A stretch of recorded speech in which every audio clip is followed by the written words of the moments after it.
one of the videos I watched of you, there was a quote of John Adams, and it said, there are two ways to conquer and enslave a nation. One is by the sword, and the other is by debt, okay? Which is part of your formula on what you guys did, right? It was a lot of debt, and you're forcing them to do whatever you want them to do, right? Okay. There's this country that is creating a lot of momentum. I don't know if you've heard of them. It's called China. And China, U.S. owes to China $1,500,000,000, I think it's $1,050,000,000,000 is what we owe China. Okay, 1.05 trillion in debt to China. So if this quote is right, there are two ways to conquer and enslave a nation. One is by the sword, the other is by debt. Is America enslaved to China?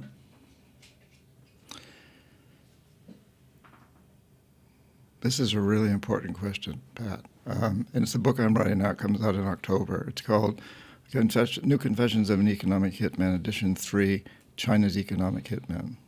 And I've been spending the last 3 or 4 years working on this book. China owns the world now, pretty much. And they do it under the guise of the New Silk Road, which is very appealing to countries in Africa and Latin America and the Middle East and all over, that will become part of an international trading network. Our economic hitmen were never smart enough to come up with that kind of a scenario. They've got a great message. And yes, I think the United States and China are incredibly interwoven. And China's winning this battle, if you want to call it a battle. But at the same time, the United States is also gaining a lot. So our investors have over $100 billion invested in China. You know, where would Microsoft be without China? Where would Apple be? Where would any of these high-tech companies be without China and its technology? A third of all the international students in the United States today are Chinese. They're here learning incredibly from us. They're learning all about us. We're not doing the same thing. We're criticizing China, but we're not really sending many people over to really try to understand what's going on in China. They don't let you. Oh, yeah, they do. No, they don't. You can go and study in China. Let me ask you a question. When it comes down to media, we're open. We tell the world about our problems. China doesn't tell the world about their problems. They're very much of a secrecy where we can't learn about them. That's a misconception, Pat. I hate to say it, but I taught in a business school in Shanghai, an MBA school. It's constantly ranked as one of the top 10 in the world, along with Harvard and Stanford and so on. The Chinese students there know everything about what's going on in the world. Many of them studied here or in Europe. I don't think you got what I said.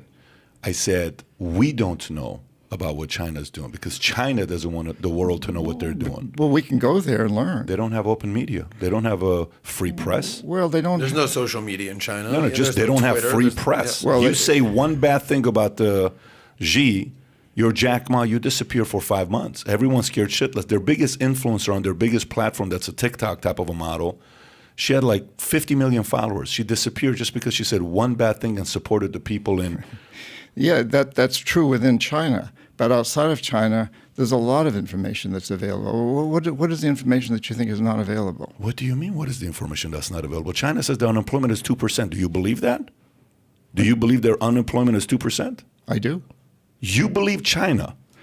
I believe 1.5 billion people living there. Slave trade. You're talking about people working in, the Uyghurs. The Uyghurs. You're saying their unemployment is only 2%?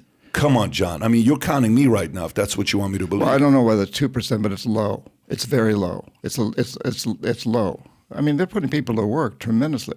They've brought close to 800 million people out of poverty in the last 30 years. That's more than the whole rest of the world combined. Which is true. Great for them. And they've had part of that is a bit on the back of America. 10% average annual growth in their economy for 30 years. Would have never happened without Nixon and U.S. though. Oh, yeah, that's true. I don't know that. Of course, the world knows that. Well, Nixon went there, you mean? Nixon is the reason why the trade opened up with China. So it happened on the backs of America. Well, you can say that, but you can also say that America has tremendously profited off China. Because, as I said, our high-tech industries wouldn't be here without Chinese goods. I don't know. I think that's strategically a flawed that's a flawed strategy U.S. took, which I would agree with that. They rely too much on one country, and now they're paying a price for it. Yeah.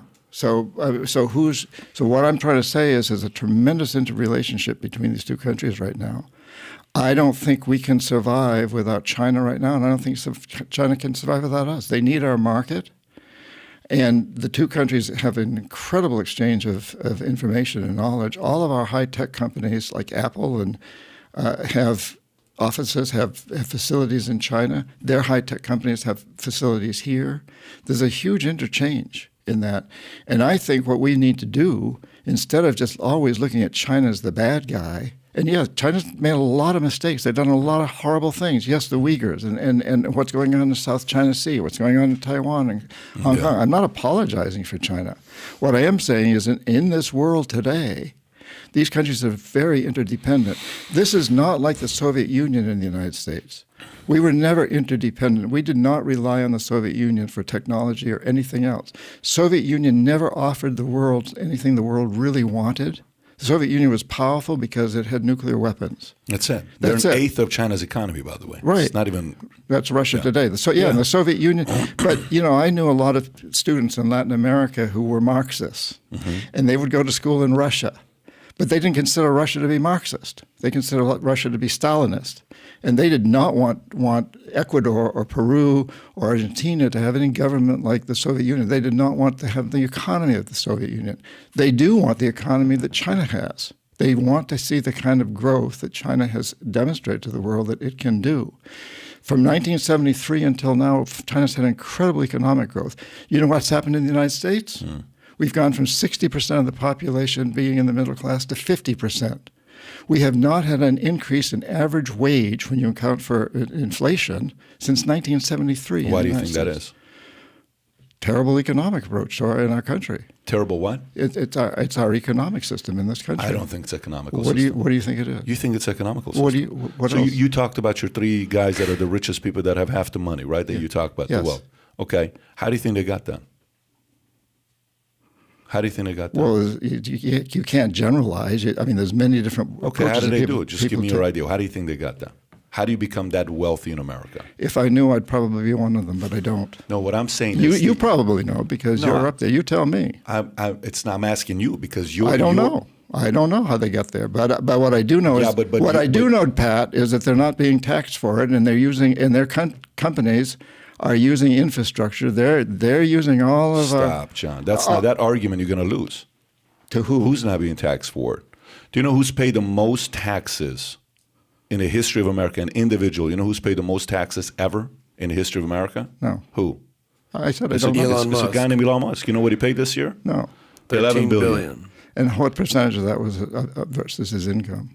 What was his tax? It's not about his tax. He didn't take incomes. If he takes income, he not pays ordinary taxes income. on it. It's on capital gain, Yeah, right? so that's capital gains. But the point is, to pay that much taxes, that's more than every single U.S. president in the history of America combined in their lifetime. Yeah, presidents don't make much money. Okay, so American presidents don't make much money. So go take every congressman, every senator, every president, every governor, combine all of their taxes in their lifetime. This guy paid more in 1 year. And guys like you and guys like others in politics bash this guy. You know how much he gave to charity yesterday? How much do you think he gave to charity yesterday? Charity. I don't really... $6 billion. So what's the big whoopee? But what the point is... What's $6 billion doing? I mean, how much has he taken out of the system? No, but the point is the government who says, give us more taxes, and we do, and we give them more taxes, we see nothing. And there's zero accountability. The difference is, and Elon Musk is publicly scrutinized constantly because there is a form of accountability in the free market free enterprise. There is zero accountability with the government. If I go to TSA for customer service, they treat me like shit. If I go to Clear, they treat me royally. Clear is a free market company. TSA is a government organization. They flat out disrespect you at TSA. They don't at Clear. So the American people are sitting there saying, Johnny, we'll give more money to the government. Just show us what the hell you're doing with it, because you haven't proven yourself. Every time you tell us, give us more money, raise taxes, we don't see any results. So what do you want me to do at this point? So Pat, tell me then, why has there been no real increase in wages, in the real average wage in this country since 1973. Why has the middle class gone from 60% of the population to 50%? Why did all the 200 or 400 and however many billionaires we've got now, what is it? It's 742, I think, or something like that. Billionaires made, I can't remember the numbers now, but 70% more than they had during the pandemic. Why? And you want me to give you the answer? Yeah. I'll give you the answer. I'll give you the answer. You ready? Yeah. Okay. Ever wonder why politicians never spend any of their time coming out with programs to educate low and middle income families on how to get out of debt? Ever wonder why politicians don't want low and middle income families to become wealthy and make money? Do you ever wonder, maybe these guys don't want you to be an upper class. Maybe they want to keep you at low income. Maybe they want to keep you at middle income. Why? Because if they do, every 2 to 4 years when they need your vote, they're going to get your vote.